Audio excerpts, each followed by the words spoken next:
Special treat for our viewers, and please stay there, Tammy. Football legend Jim Brown and Ray Lewis, they were among those who attended the meeting at Trump Tower yesterday. They were talking about issues facing the black community. Watch this.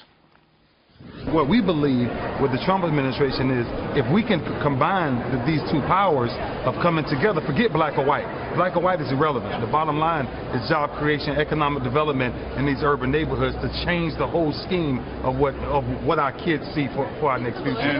Well, look who's sitting next to me right here in New York City this morning. That man is Jim Brown. I'm told you are the greatest football player ever. Will you own up to that? Well, it really is, doesn't matter. I was a good player. I think you're the greatest ever. Is that okay with you? Well, I'm not Muhammad Ali. That was his line. Okay.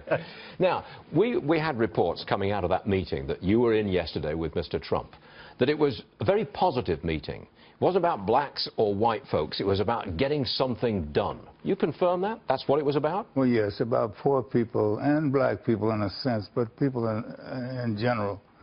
Because ultimately it comes down to all of us having an opportunity, equal opportunity, okay, playing field level. But we were specializing in the black community because a lot of people were saying that Mr. Trump did not care about black people, the welfare of black people.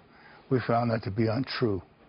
We found that with the program that we brought to him, he endorsed it and said that he is in. And I take him at his word. And we will be able to work with him and bring some relief to that community. Are you part of, if I say, a new generation of black leadership? Is that accurate? Well, at 80 years old, I don't think I'm new about anything. You're 80? Yes, sir. You are 80 years old? Absolutely. I did not know that, sir. But it's okay, you see. No, I should have known that. You see, you say, is there a new...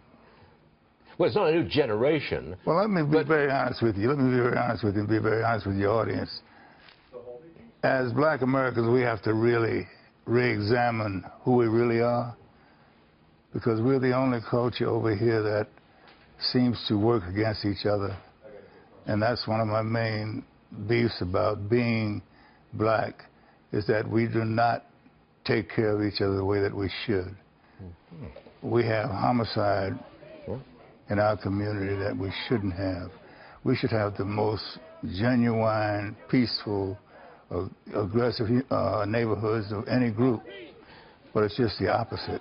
During the campaign, it was Donald Trump who reached out to black folks and said, what have you got to lose? Well, that's his wording was not understood. He meant well, but it's the way that he phrased it that people resented it. Yes. But he was right on, but he just didn't choose the right words in saying it.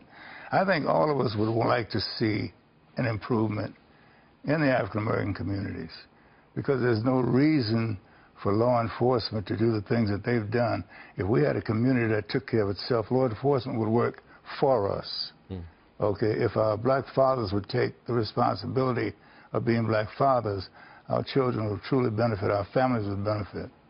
And I say to the world, and I say it to you, that the Jewish community is an example of a community using the principles of success, and they are a power. As a minority, they are a power because they have applied those principles and they work together. And education and family is very important in that culture. That has to happen in the so-called African-American culture. You've been involved with civil rights for decades. Yes, sir. I know that. And there we have a picture of you back in the day, if I may say so. That's a long time ago, but you've been a civil rights guy for many, many years. And you're saying that Mr. Trump is fully on board with your style of leadership and what you propose for the black community. That's right? No, I'm not saying it like that. I'm saying that he is accepting what we are presenting, and his people, his advisors, have accepted that. So we're going to work together to help this community be a better community, help this country be a better country. Sure. So he is being given a gift of like-minded people. When you talk about Ray Lewis and Charles Barkley, and you talk about the business world with Bruce Dolan and the Bartolos and all of these people that are working together, and all we need is the federal government and the president is to join forces with us, because we're talking about a private fund, not just government funds.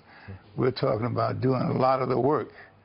And this combination is very difficult to duplicate. So if he uses us properly and work with us, we can make a tremendous change in this society. Stuart, may I, one question? Please. Wouldn't you say that this then as a result transcends politics, and that a commitment by the community to just one party is part of the problem, and that we do have to look at this past Democrat politics or Republican politics and more within, as you've been saying, the community and what's best for the community? You're absolutely and reject right. the nature of what has put us all into these boxes that isolate us from the other communities and ourselves. You're absolutely right, because when I sit here with you, I am supposed to be black, but the three greatest people in my life and my development were white. When you talk about Lyndon Johnson, back in the days when we were fighting the civil rights movement, Lyndon Johnson signed the civil rights bill. He was a Southerner. That was not supposed to be what he was going to do, but he sacrificed his political career to sign that bill. And so you can't just make it black and white. And as a gay woman, the people most impacting my life have been men and conservatives, individuals like yourselves. It's about being Americans first and looking at each other as family first. Absolutely.